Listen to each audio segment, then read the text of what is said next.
Greece, exactly who is rocking this cradle of democracy? There's so much social turbulence today, it's beyond comprehension. Strikes, riots, demonstrations, marches, practically everywhere you look, every page you read, every television station you tune into. The simple fact is, people want democracy, and they're putting their feet in the street to get it. And of course, right at the top of the headlines, none more so than the people who inhabit its very birthplace.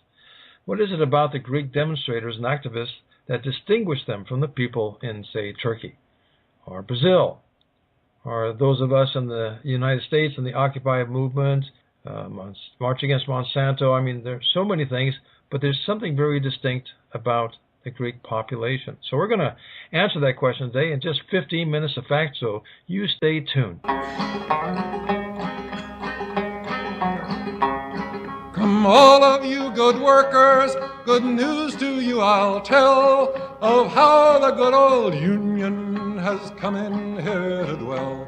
Tell me, which side are you on, boys? Which side are you on? Tell me, which side are you on, boys? Which side are you on? Jerry Ashton here again with another concentrated look at today's headlines, and this time it will be through the lens of Nicholas Levis, a Greek American here in New York City who's been active with Occupy Astoria, Long Island City, and is a member of AKNY, the Greek Solidarity Movement. The latter is a New York-based international campaign to support the resistance in Greece to austerity, neoliberalism, and political repression. Welcome to the show today, Nicholas. Thank you, Jerry. It's great to be here. Well, I'm happy to have you because I've seen you at many events and gatherings, and you've always been right up in front of everything that's happening. So let's get a little bit. Let me make sure that the people get to know you a little bit like I do. So before we get to the headlines, and have you help me and our listeners to better understand what's happening in Greece and what I consider to be its seminal role in what appears to be an international burst of anger at government repression, we need to know a little bit more about you. Now, by way of prelude to that, an interesting part of your pedigree is that you not only have roots in Greece, but in Berlin, as well as in New York City, and that you co-authored a book called Working for the Enemy, which is a study of forced labor in Germany during the Second World War. So weave that story together for us and let us know how you ended up here in New York doing what you're doing. Well, I was born in New York and grew up here, but I lived for 15 years in Germany, and after that I do feel almost as though I'm as much from Berlin as from New York City. Working for the Enemy was one of the most interesting projects from my time there, mainly as a freelance translator and author. I learned about the degree that major American corporations had served and often collaborated with the Nazi regime, even at the height of the war. And I felt this was a hidden history left out of our U.S. textbooks that Americans also need to learn. I worked together with the German language historians who had done the research, in particular on Ford and General Motors, which was the owner of Opel. These were key war producers, and thanks to their cooperation, they preserved and expanded their properties and plants throughout the war, which left them in place to take over the markets afterwards. So we got access to archives and interviews with former forced laborers who had worked at Ford in Cologne. Very harrowing and moving life stories. This was also happening during the period in the late 1990s, we were doing the book, when Germany and the corporations finally came to a settlement with the former forced laborers at industrial enterprises. This was meager and belated, but it was something. And the result is a history of how barbarism and support for barbarism isn't always about barbaric motives, but perhaps more often than not arises from putting the bottom line above everything else. That seems to be the story here in the United States and the story throughout the world. Isn't it, though? Very much so. Now, I find it, of course, horrifying that even during the war, the military industrial complex actually the industrial part of that is actually working to preserve itself so that when the end of the war came about, they did fine. Is that what happened? I think that would be accurate. You've had this enormous military-industrial complex built during the war, and after the war, it found a way to preserve itself and become really the guiding force. It may not appear to be the largest sector in the American economy, but certainly it has a primacy, and it runs foreign policy to this day. But in Greece as well, what's interesting is 40% of the Greek budget goes into the military, and that has not been questioned by this very harsh austerity we've seen in the last 5 years. The one thing that the European Union, the International Monetary Fund, and the European Central Bank, the so-called Troika, who are setting Greek policy nowadays and who have demanded this austerity, the one thing they haven't touched is the Greek military budget, a large parts of which still go to German and French contractors. So you can draw your own conclusions from that. Well, this is horrible. But as long as we're providing background to frame this interview today, tell us about AKNY, what those initials stand for, and the solidarity movement in the Greek diaspora. How did this arise here in the U.S.? Well, it very much begins in Greece, where you've had these very harsh austerity measures demanded by the Troika and implemented at all times with unrelenting faith by this incredibly corrupt, old Greek political elite. And they keep making, and with austerity, they've been making the economic situation worse, and the debt, which is supposedly the point of all this, to pay the debt, they make the debt more and more impossible to pay. Austerity does not actually work, and you've seen a 30% decline in the economy, 30% unemployment right now, 50% youth unemployment. You've got wages across the board cut by a third. People who were getting pensions already and had them constitutionally guaranteed, they've had their pensions cut by as much as two-thirds. And so all this is largely unconstitutional and often by diktat. And people are literally starving. And since austerity doesn't work, you have to ask yourself, what is the real point? And I can only conclude that it is to break the people, to make them ready to work for 500 and 600 and less euros a month, and do whatever under whatever conditions that business demands. What I find frightening about that, now that big business has gone overseas and found as many populations as possible that would work for almost nothing, since they're running out of them, they're coming back to the home place and simply breaking the economic backs of the workers here. There's no end to this. I think this is very much the global crisis of capitalism that we're seeing, but it's finding a special expression in Greece, which has been chosen as a testing ground for bringing these policies that have been all around the world all these years now, for bringing this kind of China model to the West. And you'll notice that to a large extent, that which we were calling the crisis of capitalism and the crash caused by Wall Street has become the Greek debt crisis. That's kind of the paradigmatic model, or the European debt crisis. Too much public spending is supposed to be the problem, even though we all know how this particular economic crisis began in 2008 with the immense Wall Street frauds causing the crash. Well, once again, I need to go back to those initials, AKNY, why this has grown up here in the U.S. and what it means to Greece. Starting in Greece again, there's been this very stubborn popular resistance, occupations, 24 general strikes, popular assemblies, mutual aid at the neighborhood level. And this has prompted a very brutal reaction from this increasingly unaccountable and authoritarian state. And it's natural that people in the diaspora, Greek immigrants, Greek Americans, Greek Australians, who are still connected to their country, who are still connected to our families, who are suffering, we should feel involved and we should organize networks of solidarity. That is the role we're trying to play in a modest way as AKNY, the Greece Solidarity Movement in New York. We do protests in support of the Greek resistance at the Greek consulate. We do events to educate about what is really happening in Greece, to counteract the Wall Street-friendly propaganda that passes for analysis of the Greek crisis in most of the West. So in this effort, we understand ourselves also as a part of the emerging American opposition, the left movements and Occupy here in the States. So we seek alliances on the basis of a common vision, democracy, economic justice, and in today's world, this can no longer be limited to one country. We're proud to be internationalist about this. Well, it seems that when you put this global look at it, if we go back to the Mediterranean, the whole of the Mediterranean appears to be in ferment, no more so than the country that Greece borders, which is Turkey. Now, our listeners don't have to be told about the highly visible struggles that are going on with your neighbor, but few know that here in the United States that Turkish Americans are as inflamed as Greek Americans. So what were you doing recently with the Turkish Americans at Zuccotti Park?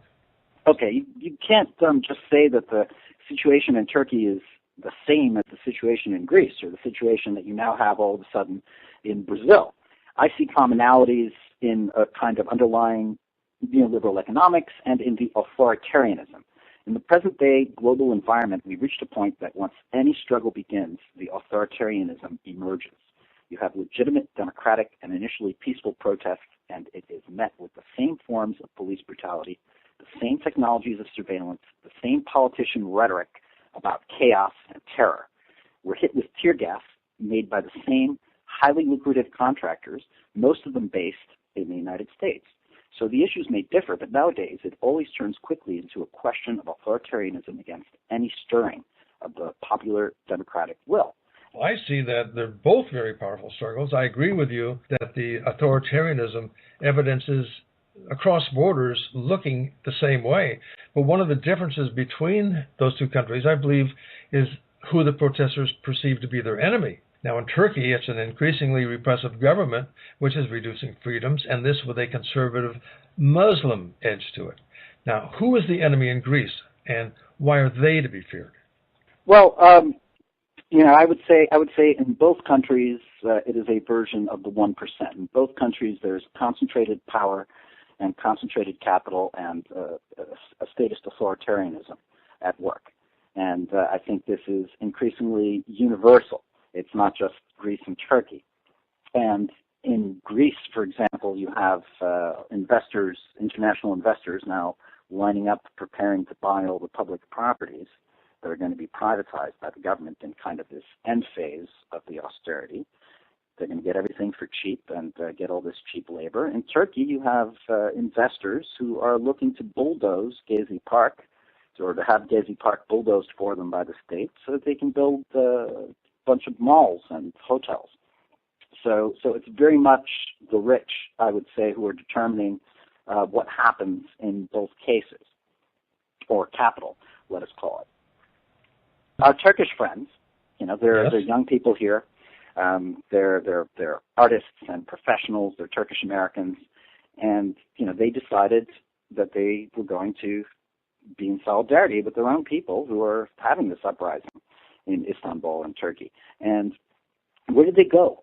What did they choose? What location did they choose in New York City to gather? 1,500 of them 3 weeks ago. They went to Zuccotti Park. They went to Occupy Wall Street because they saw that global connection. As a matter of fact, that's where the first AKNY Greece Solidarity action was as well, a year and a half ago at Occupy Wall Street. And when they called on our Greek group to join them, we saw this as an opportunity to start transcending the cliches, the false enmities of this long hostile history between Turks and Greeks, which is not really the enmity of the people. So, and when we first arrived as a Greek group at Zuccotti, the reception, the Turkish Americans there was just an enormous reception. I was in tears. Our struggles are related. And then last week, the Sao Paulo uprising began, and the Brazilians also came to Zuccotti Park. And this Saturday, we're going to have Turkish-Brazilian-Greek solidarity at Occupy. The one thing that Turks do not have going for them, from my limited knowledge, is any form of organization which can serve to be their background or a homogeneous force. Now, the Greeks, on the other hand, do have an already existing organization. I can't pronounce it. SYRIZA. What is that? Syriza. Syriza stands for the Syriza. Syriza stands for the Coalition of the Radical Left. And their success in Greece in the elections has set off a lot of celebration internationally, perhaps premature because it's an inspirational example. And at this moment, Syriza is not even yet a single political party. It's always been a shared list of candidates who stand for different parties. And until the elections of May and June 2012, Syriza was getting 4 or 6% of the vote. But they had flexibility and wisdom, and they aligned themselves unambiguously with the popular and youthful movements of resistance. They had a lot of good, smart people, a lot of long-time movement fighters, and they became identified as the alternative to austerity. So in the May 2012 elections, which were held under a giant cloud of tear gas because the new memorandum of austerity was being prepared, they became the anti-austerity alternative, and they got 16%. Nobody was able to form a government, so they held another election the next month, and this time Syriza got 27%, just behind the Conservatives, the New Democracy. And they have these weird rules in Greece. They give 50 bonus seats in parliament to the top party, and as a result, the Conservatives were able to form a government, and Syriza is the official opposition. Now, wait, would you repeat that? Because you have a certain vote, you get a bonus of 50 more seats? That is correct. That is correct. Under the Greek democratic election system, every party gets the same proportion that it gets in votes, it gets in seats, but the winner, or the number one party, gets a 50-seat bonus on the theory that they want to allow the formation of a stable government. So these 50 people are not even representing anybody. They're just the 50 bonus parliamentarians. Unbelievable. Now, let me go to another flashpoint, Nicholas, and that's the outrage that was caused when the Greek government decided to close down the Hellenic Broadcasting Corporation. In fact, some 2,600 employees were let go on June 11 of this year. Now, was the government using the debt crisis as an excuse to do that, sort of like the Republicans here like to try to close down NPR? Has the station become a thorn in their side? What's happening? I wouldn't say that really, because it has only become a political thorn to the government since the government issued the shutdown order last week. They are a state-run broadcaster. They are subject to equal time rules. They have a much higher standard of quality and a more serious tone than these clown shows you have on private television, which in Greece is just like Fox News. The shutdown is in reality not because of ET's politics before the shutdown, but it's a sign that we've entered this end game in the economic transformation.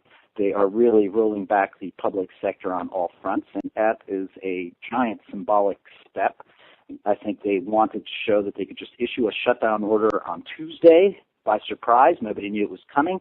And on Wednesday, shut down the network and exert this force to demonstrate. And what they did instead is they got 100,000 people outside the offices of ET, and the ET employees occupied the studios. And this is where, for the first time, ET began a kind of radicalization process, where they began discovering all the stories they hadn't been covering before. So ET has become kind of is currently at the center of the movement of resistance in Greece. They're still off the air. They're broadcasting online, and there's a strike of the other television stations. So for a while, there was no TV in Greece. I don't know what the situation is today, right at this moment, because it changes from day to day. It's very flexible. But the government, the Supreme Court issued a stop order on the shutdown, but it also confirmed that the government has a right to shut down ET. So right now they're working out, the coalition parties in the government are working out how they're going to shut down ET. And in the end, this is going to mean that they're going to send the riot police in to try to clear out the occupations of the studios and clear out the tens of thousands of people who are demonstrating in front of the ET stations at any given time. And once again, we're talking about the cradle of democracy. So it's time to bring the conversation back home, Nicholas, and that brings up a movie which I understand was recently premiered here in the New York City area, and apparently caused many in the audience, many of the Greek Americans in the audience, to both tear up and applaud wildly. So tell us about that movie and why it resonates so well in your community.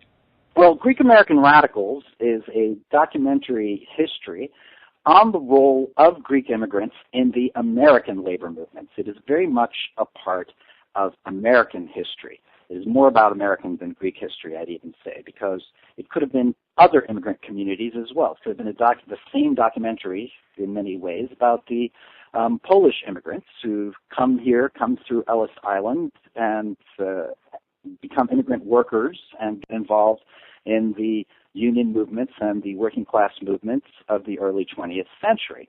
And it takes that history, the film follows that history from the early 20th century, the World War I period, until McCarthyism, when there was a big reaction after the war, and suddenly everyone was being hunted down as a communist, and there was also the alternative of consumerism had appeared. So in large part, it is a forgotten history, as the subtitle of the film holds. And this had a stunning reaction in Astoria, a stunning response, I should say, where 200 people showed up for the premiere at a normally very conservative Greek cultural center, and yes, indeed, they cheered and cried along with the movie. It was a very moving experience to recover this history.